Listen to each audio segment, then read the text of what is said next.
In this very special episode of the Scottish Liberty Podcast, you can hear Antony Sammeroff discuss the universal basic income, with footage from independencelive.net and Libertarian Scott. Enjoy! Well, and thank you everyone for coming up. It's a real privilege to be here to speak to you all. Thank you, Johnny, for running this night. Thank you to the other speakers, and fantastic music as well. So thank you. Okay, I'm going to give a little bit of hopefully mention some things that I haven't mentioned tonight, and hopefully spark off some thoughts. So obviously, well, it might not be obvious, but the first time I heard of the idea of a basic income was maybe 8 years ago.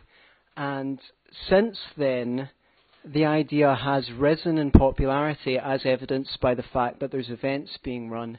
Whereas when I heard of it, it was like, whoa, shock, new idea. And the appeal is easy to see. For example, it would make sure that everyone's fundamental needs were met, and it would get rid of poverty traps where if people are earning more, they actually are taking home less, or not as, or enough less than their total earnings would be that would discourage them from finding work. If whenever you earn money, it's on top of your basic income, that would remove a poverty trap. It would allow people in low-paid jobs to supplement their income. It would remunerate people who engage in voluntary work, care work, childcare, care for the elderly, that currently goes unpaid for. It would simplify the complex array of benefits and their administration costs, and it would significantly alleviate, we're told, stress, which is considered to be one of the biggest killers through related illnesses. It would perhaps encourage entrepreneurship because people could take risks. And it would remove the stigma of people who are on benefits as being seen as parasites, since everyone is getting the same treatment. Even if you're a high earner, you're getting your basic income. So that's the case for the basic income, that as far as I've been able to glean from my research. And it does sound compelling. It would seem to yield some significant benefits over the current system. It would still probably have problems and abusers, but the argument is, of course, that those exist under the present system. So surely it would be open to less abuses than the present system. Now, the more that I have learned about economics, and I've been in maybe a 10-year study of economics, I find the topic fascinating.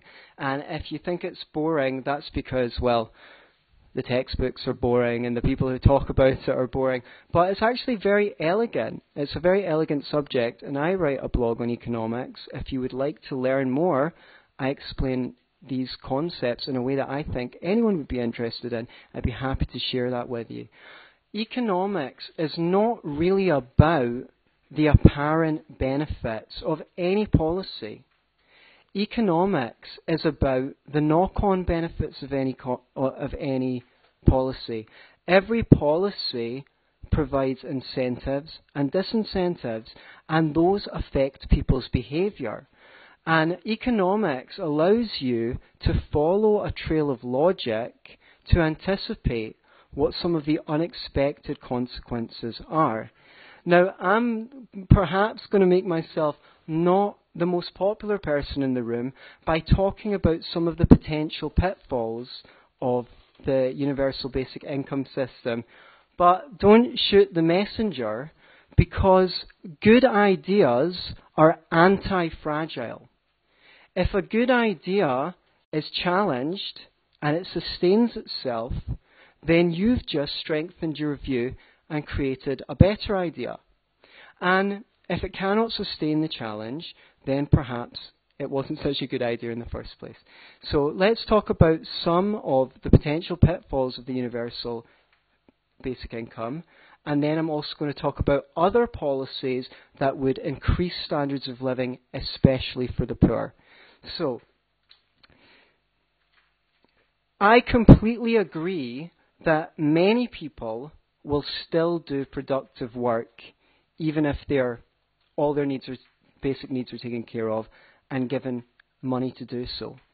However, it's worthy of keeping note that when you get a job, when someone pays you for something, they're paying you for work that is of service to others.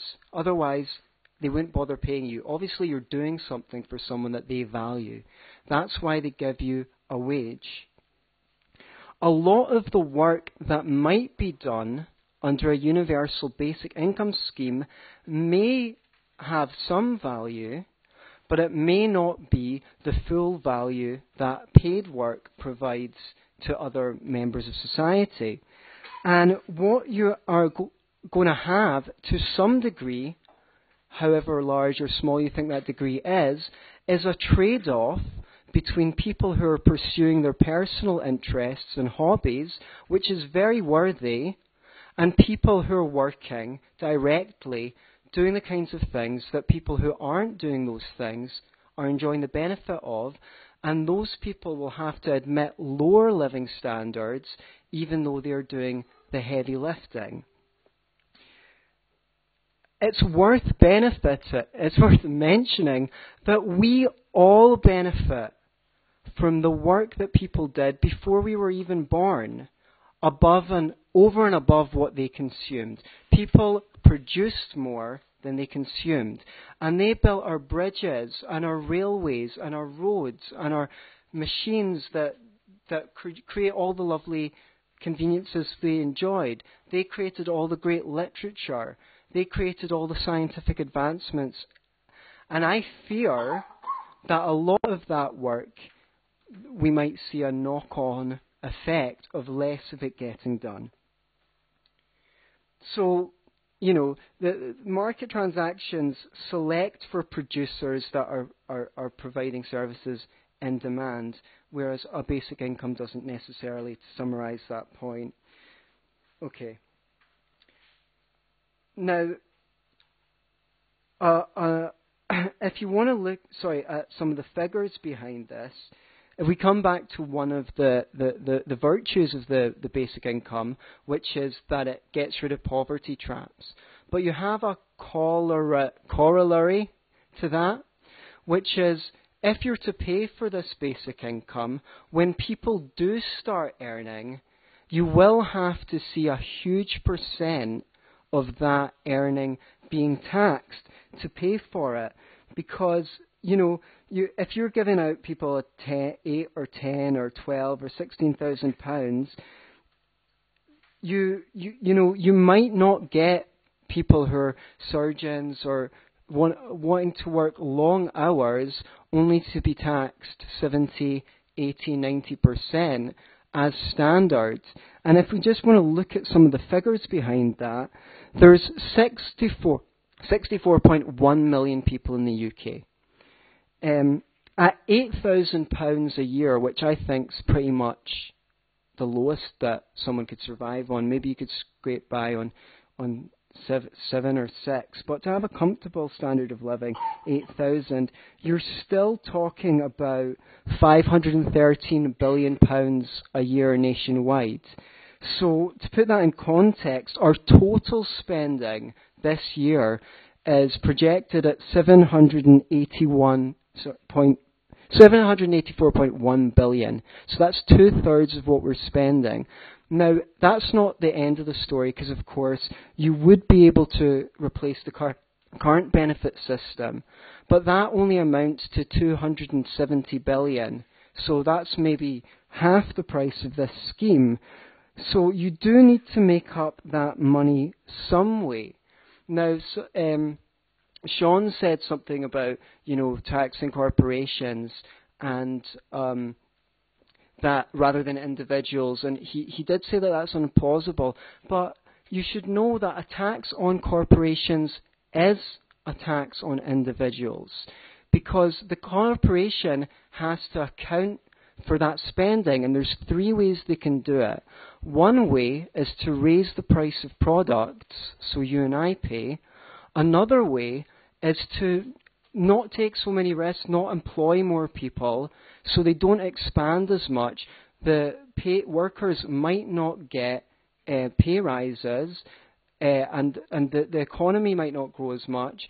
And the third way is, of course, the shareholders go away with less, which, some of you may well be in favour of. It seems like they just put in the capital, but and so they're gaining money for doing little. But what do they do with that money once they take it out? They're going to invest it in other businesses and machines and factories that create things, pushing down the cost of things, so we all benefit from getting cheaper products and a higher standard of living. So there is I'm not saying that that's the end of the story, but I'm just saying every policy has a trade-off. So it's not like when you tax corporations, that money comes out of thin air. It's coming out of other places in the economy which might be doing productive work. So, and also, big corporations have the lawyers and accountants and lobbyists to avoid it, whereas small companies don't. And then when you factor in the fact that you and I pay tax on our income, but a corporation pays tax on what's left after it's done all its spending. So that encourages them to make a board meeting in Hawaii, put the cars through the business. It creates waste. That's why when you go to some of these corporations, they have lavish lobbies with fountains and gold stairs, because all of that is tax deductible. And most corporations are only running on a profit margin of 8 to 12%. So you can't tax them indefinitely. Everything has a trade-off. The other thing is, if you just put that money in people's hands, right, that can very easily cause price inflation. So you just give money to everyone. They've got more money in their pockets. What's the first thing that happens? The shops put up the prices. Because money, the understanding of what money is not very well understood. Money is like a token that is equivalent to the number of goods and services in an economy. They're interchangeable. That's why we spend our money on goods and services. If the amount of money in the society goes up, but the number of goods and services stays the same, the money is worth less. And you might even say it might become worthless. So, let me see. So, okay. Finally, there's a subset of economics called public choice theory. It all sounds very boring, but it's actually all very interesting. This monitors the way that governments have incentives, the same way that you and I have incentives.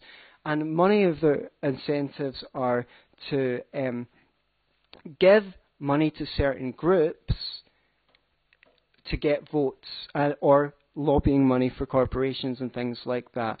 I fear that with the institution of a basic income, an election point will always be increase the basic income, because that's something that everyone will benefit for, so will always be a winner. And there's only so far that you can increase it before it keeps eking and eking and eking and eking away at the voluntary side of the economy. So these are some of the most important arguments to consider against the basic income. And the question that is, of course, left is, well, what else can we do? What can we do to, say, make this cheaper? What can we do to tackle poverty and all the problems that we want a basic income to alleviate? And I want to talk about some solutions. I hope that I'm not running too short of time, because I realize I've been speaking for some time.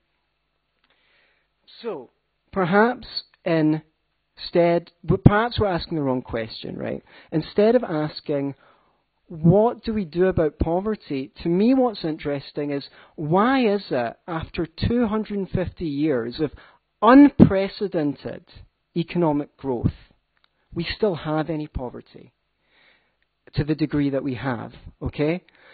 For all of human history, until the agricultural revolution that we have records of, human beings lived on the equivalent of $3 a day, okay? And if you look at the graphs of how much people live on, it shot up in the late 1700s and has been going up ever since. So, if you look at, sorry, I'm just looking at my figures here. If between 1870 and 1970, the average number of hours that a person worked fell from 57 hours to 42 hours. That's 15 hours less on average. That is amazing, right? It's gone down a little bit since then, but not to the same degree. Why is that? We have internet. I got a laptop for a notebook for £140 that has sound recording software on it, a scientific calculator, everything you can imagine, right? Any one of these inventions might have cost £140 a few decades ago, right? In a sense, we're the most comfortable generation. We've got Hoovers, we've got dishwashers, we've got washing machines. Surely we should be able to have seen a 15-hour reduction in the average work week again since 1970. So I want to talk about the 3 or 4 reasons why the cost of living is so high. The first one is, and I've got an example of this, right? We tend to see inflation as just part of life, right? The goods in the shops go down. But between 1700 and 1913 in America, the price of everything went down 20%. Does anyone know what happened in 1913 that stopped this trend? Right. America got the Federal Reserve, their central bank, that had the authority to print money at will. Right? Remember what I said earlier on about when the amount of money in the economy goes up, the price of goods and services goes up. Since then, the value of the dollar has gone down by 96%. Just think about that. Imagine if your money could buy 96% more than it does now. We have a similar economy to America. The figures might not be exactly the same, but it can hardly be understated the amount that printing money has damaged our standards of living. Yes, the wages will go up to match that gradually, but who gets the money first?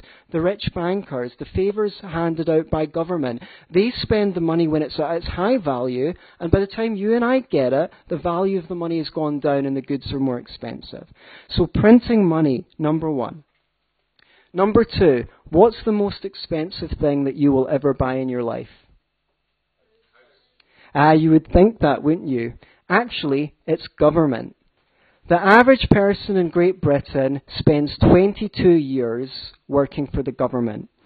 So I'll just let you draw the conclusions about how much of a knockoff that has on living standards. 22 years. That means those people have less money to buy on goods and services that help other people get into productive work.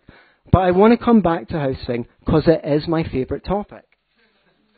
Well, they're all my favourite topic, but I do love talking about housing because it is a crock what's happening with houses, right? Anyone take a guess how much price houses? I'm starting to enjoy myself now. Okay. I mean, I've always been enjoying myself, but now that I'm a little bit less nervous. How much did house prices go up between 1971 and 2011?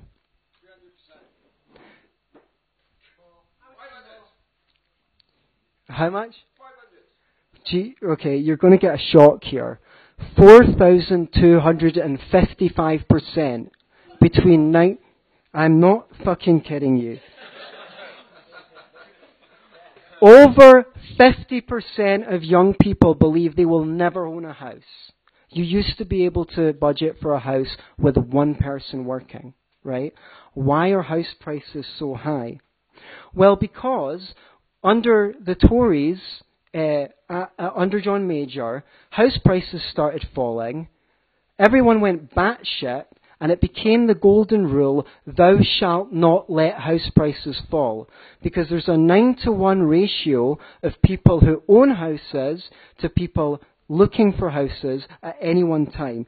So the golden rule is for government, do anything you can to keep house prices up. Okay? So regulations and restrictions on land use and buildings, planning and zoning laws, building codes, height restrictions even outside the city centre. All of these restrict the supply of housing and push the house pricing up. Landlord registration, stamp duty, HMO licensing, which has left so many houses underoccupied while other people cannot afford housing, right? Unrelated people can't share a flat together. All of these restrict the supply of housing. And what happens when supply is restricted? Prices go up. When you add to that the money printing that I've mentioned and even Help to Buy schemes, they sound good on the face of it, let's help people buy houses, but that drives more money into the housing market, pushing the prices up. Then people don't want to save because the interest rates are low, so what do? They invest, they pummel it into the housing market and the house prices stay high. So we really need a reality check on our government policies towards housing, because imagine, just forget the figure 4,000 and something %. Just imagine house prices were half. Just imagine they were a third or a quarter. How much less would you have to pay on your rent? How much easier, I've just got 2 minutes, so how much easier would it be to look after the poor? There was a scheme in the States where someone put up lots of low-cost housing for like $4,000. The government came in and shut them down.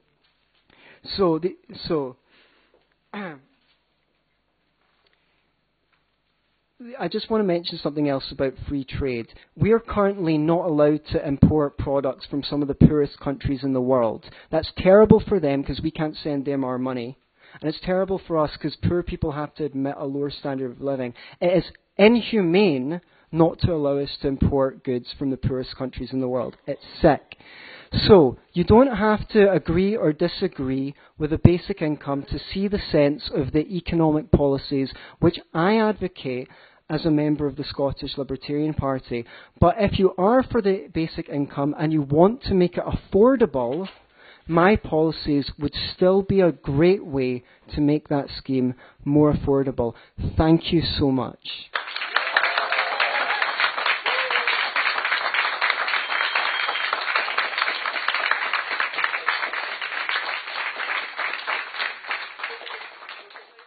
Can you elaborate a little bit on how, what your vision is to, because what I see is when people have advocated for the basic income, they're looking at how do you give purpose to people who maybe don't have an incentive, don't have a purpose in life. Right. So how can the Libertarian Party policies push, give hope to people and give opportunity and purpose to people like that?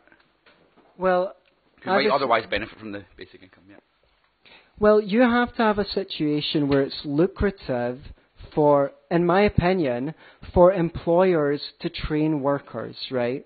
At the moment, there's lots of people who don't have any skills and they can't get a good job because of that. But it's very, very difficult to hire and employ people, and there needs to be minimum wage exemptions for people who are training their staff. Because once you've got those skills, you're completely independent. You can go and take those skills anywhere you want.